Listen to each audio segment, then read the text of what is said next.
Hello, love. I hope this letter finds you well. Today, I'm writing to you to tell you a story.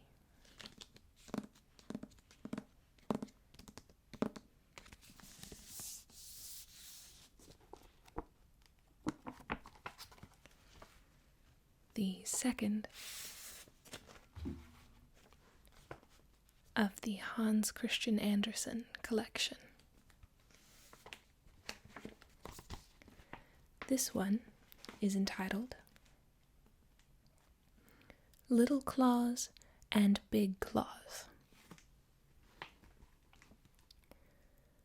Once upon a time, there lived in a village 2 men who had the same name. They were both called Claus, but one of them owned 4 horses, while the other had only 1.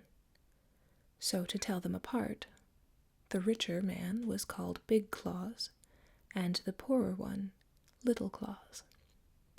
Now let's hear what happened to the 2 of them, because that's a real story. 6 days a week, Little Claus had to work for Big Claus and loan him his horse. And in return, Big Claus had to let Little Claus borrow his 4 horses on Sunday. 1 day a week, Little Claus felt as if all the horses belonged to him, and he would crack his whip in the air and shout orders to them merrily. One morning, when the sun was shining brightly, and the villagers, all dressed up in their Sunday best, with their prayer book under their arms, were passing his field, Little Claus cracked his whip in the air, whistled, and called out very loudly, "Gee up, all my horses!" "You may not say that," exclaimed Big Claus. "Only one of the horses is yours." But Little Claus forgot very quickly what Big Claus had said, and the next time someone went by and nodded kindly in his direction, he shouted, "Gee up, all my horses!" Big Claus turned around and shouted, "I beg you for the last time not to call all those horses yours, because if you do it once more, I'll take the mallet that I use to drive in the stake for tethering my 4 horses and hit your horse so hard that it will drop dead on the spot." "I promise never to say it again," said Little Claus meekly. But the words were hardly out of his mouth when still another group of churchgoers stopped to watch him plow. They smiled and said good morning in a very friendly way. "What a fine figure I must cut, driving 5 horses," he thought, and without realizing what he was doing, he cracked the whip and cried, "Gee up, all my horses!" "I'll give your horse gee up!" screamed Big Claus in a rage, and he took his tethering mallet and hit Little Claus's only horse so hard on the forehead that it fell down quite dead. "Poor me," cried Little Claus, "now I don't have any horses at all." And he sat down and wept. But as there was nothing else to do, he flayed the horse and hung the hide up to dry. When the wind had done its work, Little Claus put the hide in a sack and set off for town to sell it in the marketplace. It was a long way, and the road led through the forest. The weather turned bad, and among the dark shadows Little Claus lost his way. He turned first in one direction, and then in another. Finally, he did find his way again, but by then it was late afternoon and too late to reach town before nightfall. Not far from above the road he saw a farmhouse. The shutters were closed, but above them there shone tiny streams of light. "There may I ask for shelter for the night," Little Claus thought, and made his way to the front door and knocked. The farmer's wife answered the door, but when she heard what he wanted, she shook her head. "You'll have to go away," she ordered. "My husband isn't home, and I cannot allow a stranger to come in." "Then I'll have to sleep outside," said Little Claus. The farmer's wife shut the door without another word, and Little Claus looked about him. Near the house was a haystack, and between that and the dwelling there was a shed with a flat thatched roof. "I'll stretch out on that," Little Claus mumbled, looking at the roof. "It will make a fine bed, and I doubt that the stork will fly down and bite me."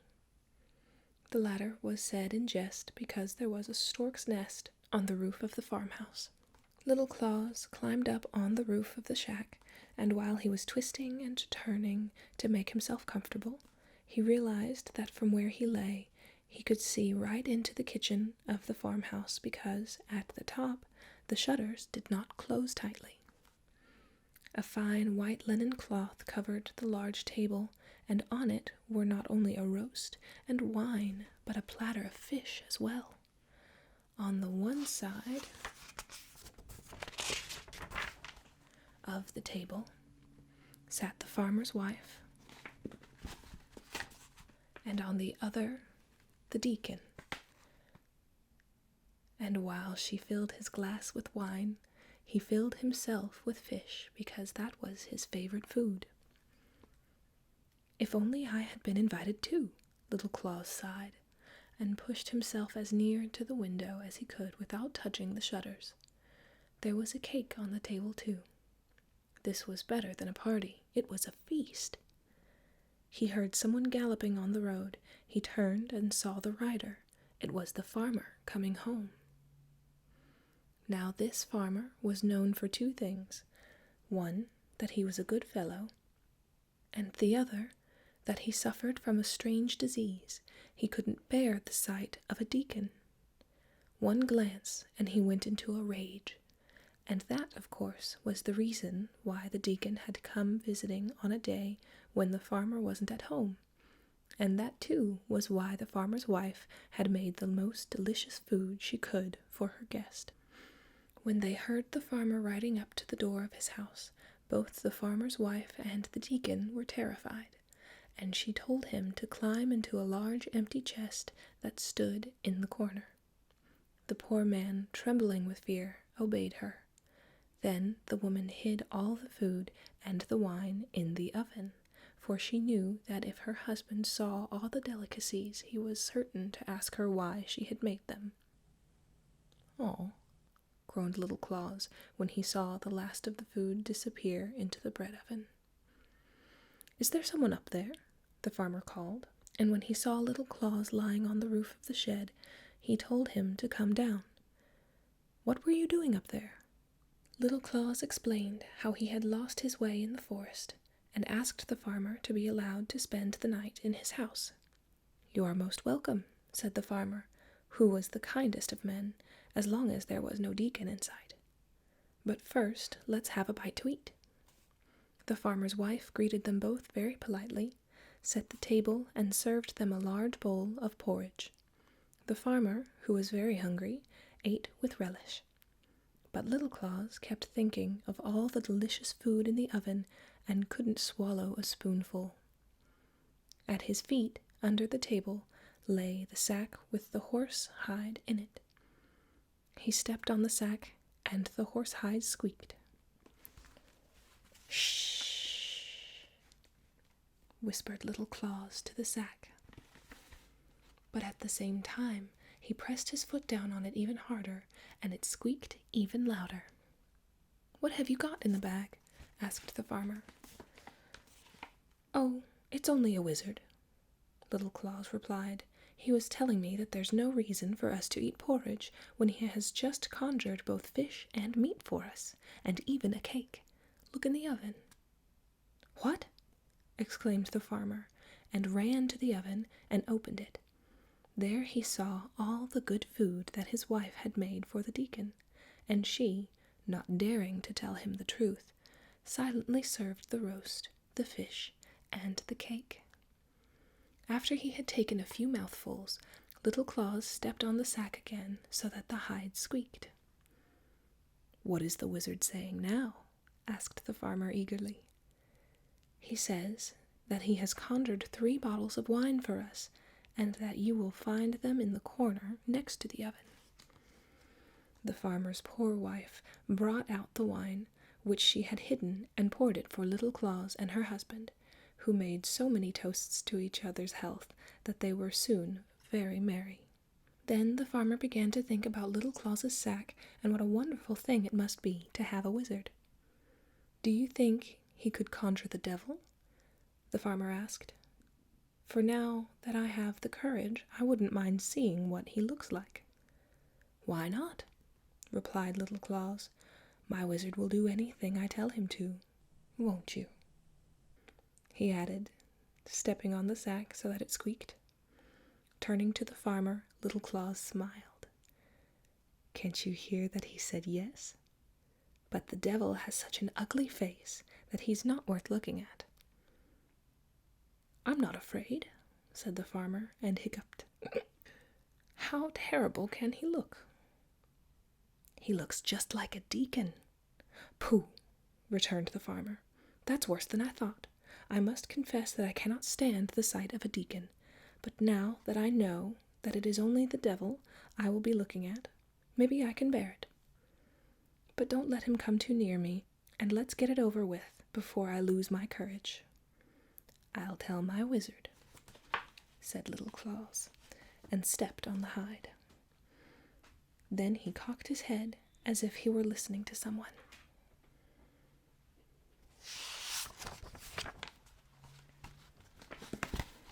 "What is he saying?" asked the farmer, who could only hear the hide squeak. "He says that if we go over to the chest in the corner and open it up, we shall see the devil sitting inside. But we must be careful when we lift the lid, not to lift it too high, so the devil can escape." "Then you must hold on to the lid while I lift it," whispered the farmer to Little Claus as he tiptoed to the chest in which the deacon was hiding. This poor fellow had heard every word that Little Claus and the farmer had said and was quaking with fear. The farmer opened the chest no more than an inch or two and peeped inside. "Ah!" he screamed and jumped up, letting the lid fall back into place. "I saw him. He looked exactly like our deacon. It was a dreadful sight." After such an experience you need a drink, and Little Claus and the farmer had many, for they drank late into the night. "You must sell me that wizard," the farmer said finally. "Ask whatever you want for it. I'll give you a bushel basket full of money, if that's what you'd like." "I wouldn't think of it," replied Little Claus. "You have seen for yourself all the marvelous things that wizard can do." "But I want it with all my heart," begged the farmer, and he kept on pleading with Little Claus until at last he agreed. "I cannot forget that you gave me a night's lodging," Little Claus said. "Take my wizard, but remember to fill the bushel basket to the very top." I shall," exclaimed the farmer, "but you must take the chest along too. I won't have it in my house. Who knows but that the devil isn't still inside it?" And that's how it happened that Little Claus gave the farmer a sack with a horse hide in it, and in return was given not only a bushel full of money and a chest, but a wheelbarrow to carry them away. "Goodbye," called Little Claus, and off he went. On the other side of the forest there was a deep river with a current that flowed so swiftly that you could not swim against it. But the river had to be crossed, and so a bridge had been built. When Little Claus reached the middle of that bridge, he said very loudly, so the deacon, who was still inside the chest, could hear him, "What's the point of dragging this chest any farther? It's so heavy, you'd think it was filled with stones. I'm all worn out. I know what I'll do. I'll dump the chest into the stream, and if the current carries it home to me, all well and good, and if not, it doesn't matter." Then he took hold of the chest and pushed it, as if he were about to lift it out of the wheelbarrow and let it fall into the water. "No, stop it!" cried the deacon from inside the chest. "Let me out, please, let me out." "Oh!" shouted Little Claus as if he were frightened. "The devil is still in there. I'd better throw the chest right into the river and drown him." "No, no!" screamed the deacon. "I'll give you a bushel of money if you let me out." that's a different tune," said Little Claus, and opened the chest. The deacon climbed out and shoved the chest into the river. Together, Little Claus and the deacon went to the deacon's home, where he gave Little Claus the bushel of coins that he had promised him. Now Little Claus had a whole wheelbarrow full of money. "That wasn't bad payment for my old horse," he said to himself as he dumped all the coins out on the floor of his own living room. "What a big pile it is! It will annoy Big Claus to find out how rich I have become, all because of my horse. I won't tell him, but let him find out for himself." A few minutes later, a boy banged on Big Claus's door and asked him if he could borrow his grain measure for Little Claus. "I wonder what he's going to use that for," thought Big Claus, and in order to find out, he dabbed a bit of tar in the bottom of the measuring pail, which was quite clever of him, because, when it was returned, he found a silver coin stuck to the spot. "Where did that come from?" shouted Big Claus, and ran as fast as he could to Little Claus's house. When he saw Little Claus in the midst of his riches, he shouted even louder, "Where did you get all of that money from?" "Oh, that was for my horse hide. I sold it last night." "You were certainly well paid," said Big Claus, and hurried home, where he took an axe and killed all 4 of his horses. Then he flayed them and set off for town with their hides. "Hides for sale, who wants to buy hides?" Big Claus shouted from street to street. All the shoemakers and tanners came out of their workshops to ask him the price of his wares. "A bushel of coins for each hide," he replied. "You must be mad," they all shouted at once. "Do you think we count money by the bushel?" "Hides for sale, Big Claus repeated, and every time that someone asked him the price he said again, "A bushel full of coins." "Are you trying to make fools of us?"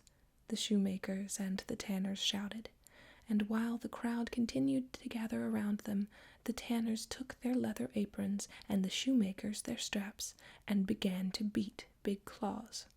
"Hides," screamed one of the tanners. "We'll see to it that your hide spits red."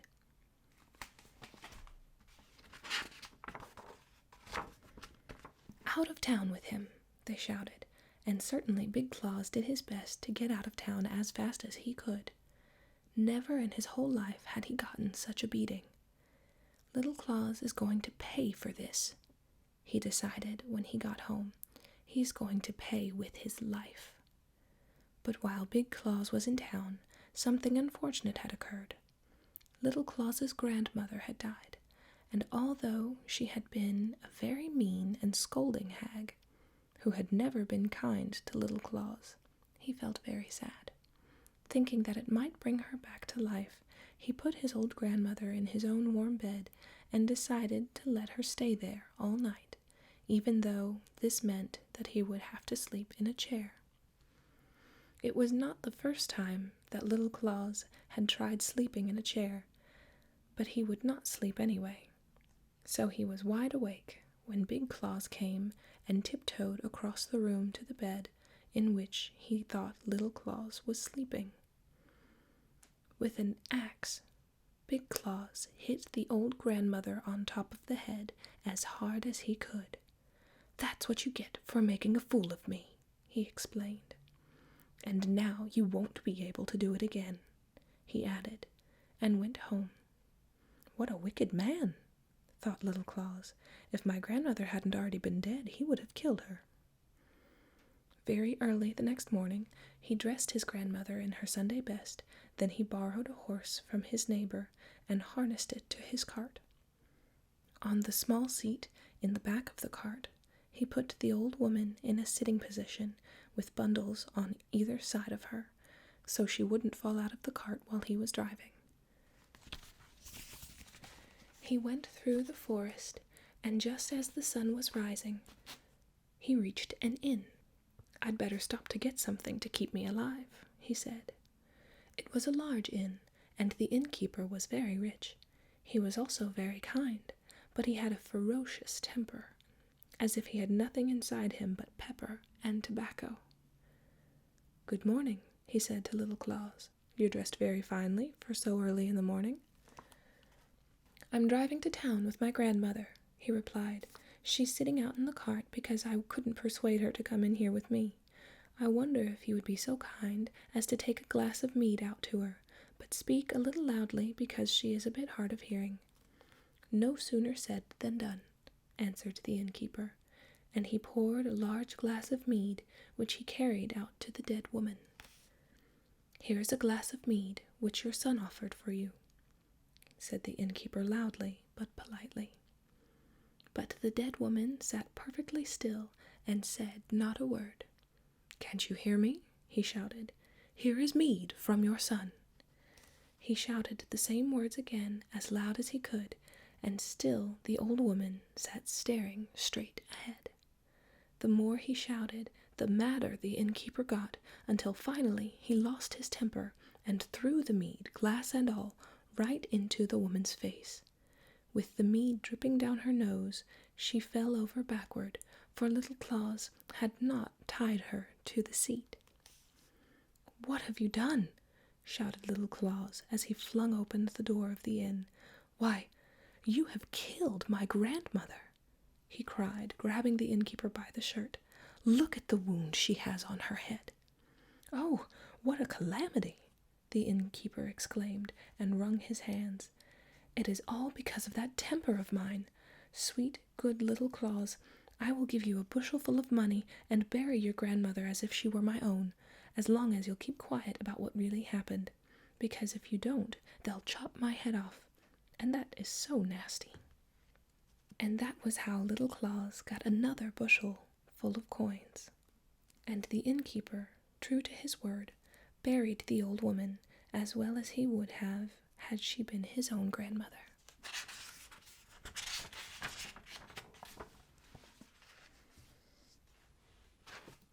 As soon as he got home, Little Claus sent his boy to borrow Big Claus's grain measure. "What? Haven't I killed him?" Big Claus exclaimed. "I must find out what's happened. I'll take the measure over there myself." When he arrived at Little Claus's and saw all the money, his eyes grew wide with wonder and greed. "Where did you get all that from?" he demanded. "It was my grandmother and not me that you killed, and now I have sold her body for a bushel full of money." "You were certainly well paid," said Big Claus, and hurried home. When he got there, he took an axe and killed his old grandmother. Then he dumped the poor old woman's body in his carriage and drove into town. He went at once to the apothecary and asked if he wanted to buy a corpse. "Who is it, and where did you get it from?" the apothecary inquired. "Oh, it is my grandmother, and I have killed her so I could sell her body for a bushel of money," Big Claus said. "God save us!" cried the apothecary. "You don't know what you're saying. If you talk like that, you'll lose your head." And the apothecary lectured him, telling him how wicked a crime murder was, and that it was committed only by the most evil of men, who deserved the severest punishment. Big Claus was terrified and leaped into his carriage. He set off in the direction of his home, wildly whipping his horses. But no one tried to stop him, for everyone believed that he had gone mad. "I'll make you pay for this," Big Claus cried as soon as he was well out of town. "Little Claus is going to pay for this," he repeated when he got home. Then he took a large sack and went to see Little Claus. "So you fooled me again," he shouted. "First I killed my horses, then my grandmother, and it's all your fault. But you have fooled me for the last time." Grabbing Little Claus around the waist, he shoved him into the sack.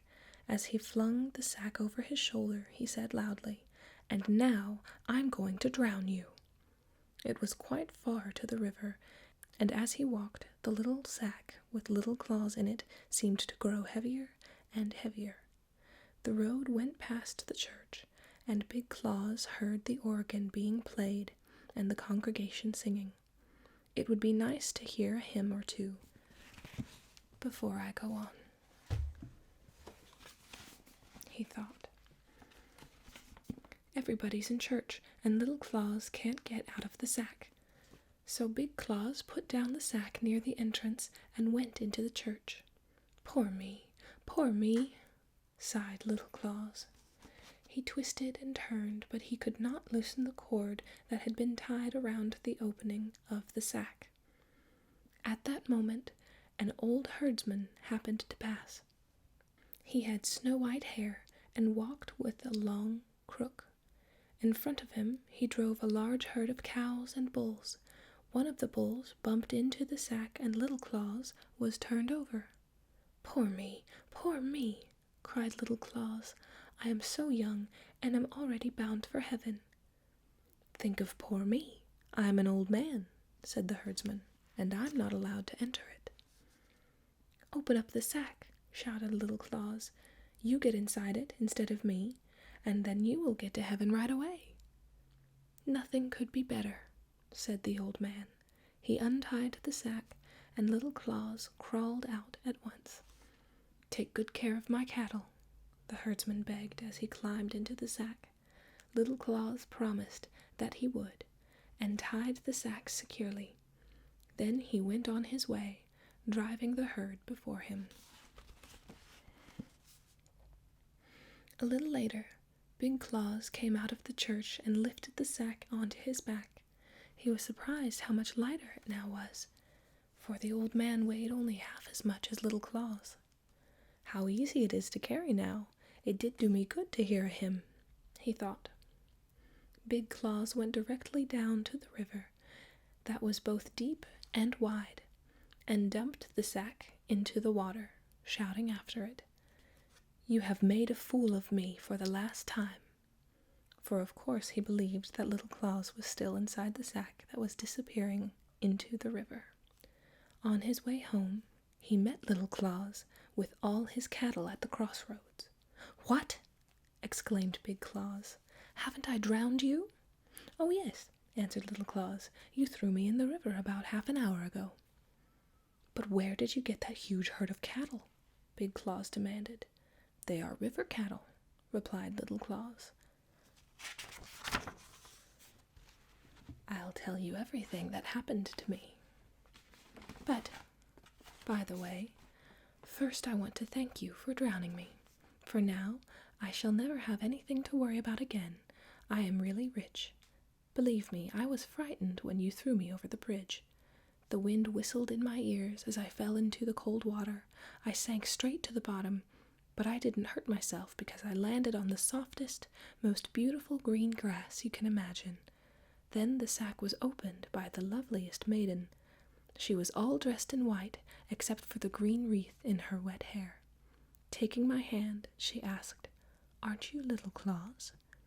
When I nodded, she said, Here are some cattle for you, and 6 miles up the road there is an even bigger herd waiting for you.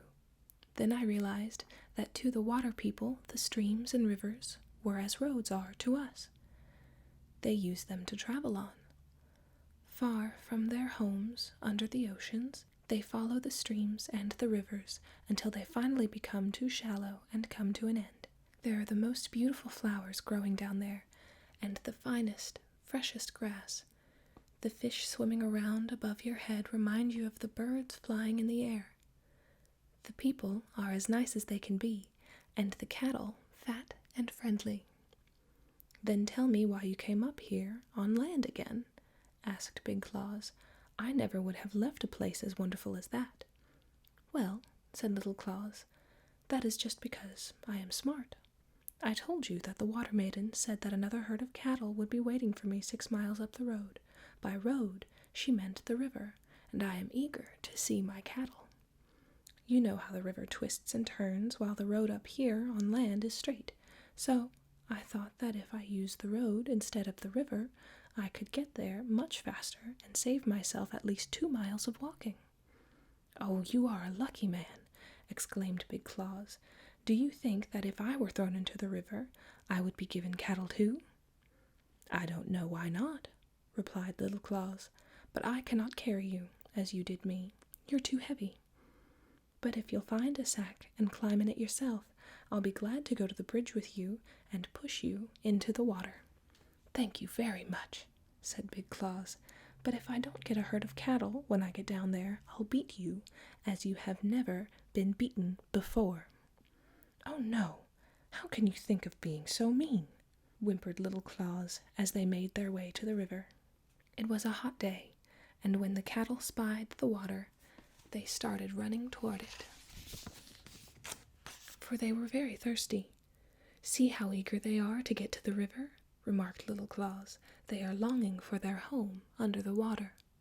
"Never mind them," shouted Big Claus, "or I'll give you a beating right here and now." He grabbed a sack and was lying on one of the bulls' backs and climbed up on the bridge. "Get a rock and put it in with me. I'm afraid that I might float." "Don't worry about that," said Little Claus, but he found a big stone anyway and rolled it into the sack next to Big Claus before he tied the opening as tightly as he could. Then he pushed the sack off the bridge. Splash! Plop! Down went Big Claus into the river, and straight to the bottom he went. "I am afraid that he will have trouble finding his cattle," said Little Claus, and drove his own herd home. The end.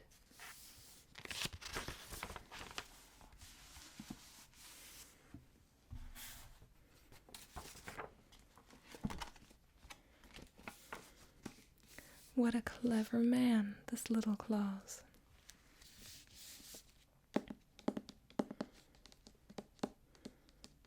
As business savvy as he was, it's a wonder he wasn't rich sooner.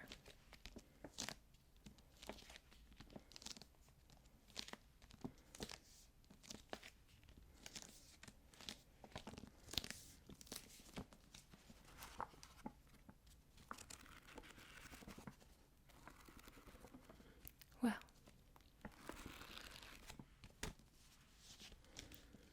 rest well. Love.